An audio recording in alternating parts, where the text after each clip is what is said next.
संभल में कुछ ऐसा होने वाला है, 100 साल बाद भी योगी का नाम याद रखा जाएगा। फाइनल प्लान में तय वर्ग का भविष्य। अखिलेश बार बार डीएम-एसपी को मिला रहे फोन। संभल में योगी के नाम पे हिंदू खुश, मुसलमानों का पलायन शुरू। पूरी कहानी सुनिए।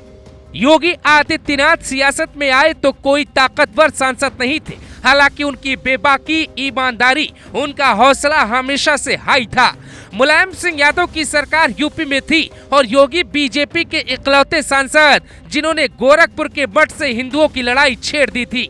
मुलायम सिंह यादव को बहुत गुस्सा आता, यहाँ तक कि संसद में लालू और मुलायम सिंह यादव योगी के भगवा रंग पे सवाल उठाते और उन्हें बाबा कहकर मजाक उड़ाते। संसद में योगी को रोना पड़ा।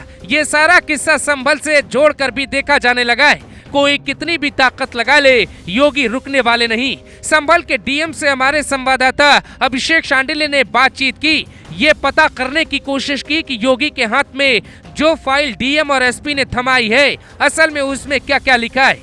जफर अली की गिरफ्तारी हो गई, इस बात से कईयों की नींद उड़ी। जफर अली कानून के बेहद जानकार हैं। उन्होंने योगी से बचने के लिए कई बयान बदले, हर कोशिश की। पुलिस पे 5 हत्याओं का आरोप भी लगाया। जफर कानून की पढ़ाई का प्रयोग कर रहे थे तो संभल डीएम और एसपी के बिश्नोई ने गजब का दिमाग लगाया। जफर अली की गिरफ्तारी के बाद बर की नींद उड़ी।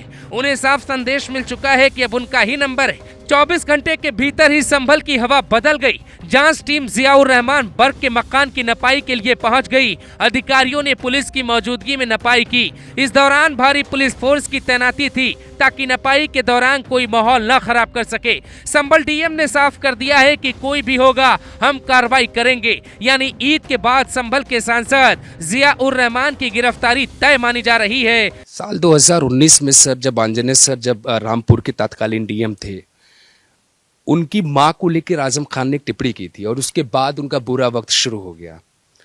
संभल में भी एक नेता हैं बर्ग साहब, टिप्पणी छोड़ देते हैं। बिजली चोरी से लेकर तमाम उनके बयान हैं और 23 तारीख की रात को जो उनका बयान था वो तमाम सबूत क्या इस आधार पर तय हो रहे हैं कि ये जेल के बाहर उनकी आखिरी ईद है। देखिए, आईओ के द्वारा बहुत गहनता से जांच की जा रही है। हमने किसी भी चीज में कोई भी शीघ्रता नहीं की कि तत्काल कार्रवाई करें, तत्काल किसी पे आरोप लगाएं। हम एक एक जो बिंदु है, कड़ी है, धागा है, उसे जोड़ रहे हैं और जहां जहां जिसने अनुचित किया है उसको कानूनी दृष्टि से और दंड भी मिलेगा, चाहे कोई भी हो।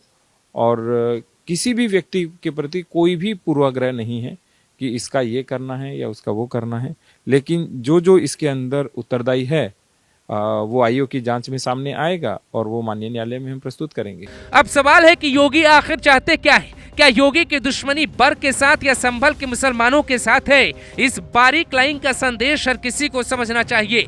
दरअसल योगी भारत के प्राचीन इतिहास की गाथा को तलाशना चाहते हैं। उनके रास्ते में जो भी आएगा वो नापा जाएगा। संभल में हरिहर मंदिर का जिक्र बाबरनामा में किया गया है। योगी राम और कृष्ण के साथ कल की मंदिर की स्थापना के लिए हर कोशिश कर रहे। अगर बाबर की हर बात मुसलमान मानता है तो मंदिर वाली बात क्यों नहीं मान रहा है? योगी के रास्ते में आकर खुद का नुकसान क्यों कर रहा है? क्योंकि ये सच हर कोई जानता है कि एक वक्त ऐसा था जब भारत में कोई मुसलमान नहीं था, लेकिन जब मुगल भारत आए तो उन्होंने हिंदुओं को डरा धमका कर ही मुसलमान बना दिया, जिसका जिक्र कुंदर की जीत के बाद योगी ने खुद किया था। तब योगी ने कहा था शायद मुसलमानों को अपने पूर्वज याद आ गए। इन विदेशियों से पिंड छुड़ाना है। क्या बोल रहे हैं लोग? सबको अपनी जड़ें याद आने लग गई हैं और मुझे लगता है जिस दिन इकबाल महबूब जी को भी अपनी जड़ें याद आएंगी, वह भी फिर यही बात बोलेंगे जो इधर के मान्य सदस्य कह रहे हैं। यानी कई पीढ़ी पीछे जाने पे जो लोग विरोध कर रहे हैं वही लोग राम और कृष्ण की पूजा करते थे। इसीलिए अगर कोई गलती हुई है तो उसे स्वीकार कर लेना चाहिए। योगी से टकराने का मतलब ही नहीं बनता। संभल के डीएम का एक्शन साफ इशारा करता है कि वहां कुछ बहुत बड़ा होने वाला है। वहां अभी और खुदाई होनी बाकी है। जब योगी का साथ आज से 25 साल पहले बीजेपी नहीं देती थी, तब भी वो मुख्तार और दंगाइयों से लड़ जाते थे। योगी को मिटाने के लिए मुलायम सरकार ने उस वक्त उनकी सुरक्षा में तैनात पुलिसकर्मियों को भी हटा दिया था। तो आज तो योगी का वक्त लौट आया है। योगी वो सब कुछ कर रहे हैं जो मुलायम और अखिलेश ने यूपी में बोया था, उसे वो काट रहे हैं। मुलायम और अखिलेश के राज में संभल का हर सस दफनाया गया, योगी के राज में उसे उखाड़ा जा रहा है। अपनी अपनी सोच है और अपनी अपनी सियासत। योगी अगर भारत का इतिहास खोजकर बाहर लाना ही चाहते हैं तो इसमें गलत क्या है? संभल से मुसलमानों के पलायन की खबर है। कहा जा रहा है कि जिनके पास पैसा है वो दिल्ली या दूसरे शहरों में जाकर शिफ्ट होने लगे। संभल में हिंदुओं का रिटर्न प्लान होने लगा है, यानी जिन्हें 78 में भगाया गया उन्हें दोबारा बसाया गया है। संभल में ईद और रामनवमी से पहले हाई टेंशन देखा जा सकता है। वहां योगी हर किसी की जुबान पर है।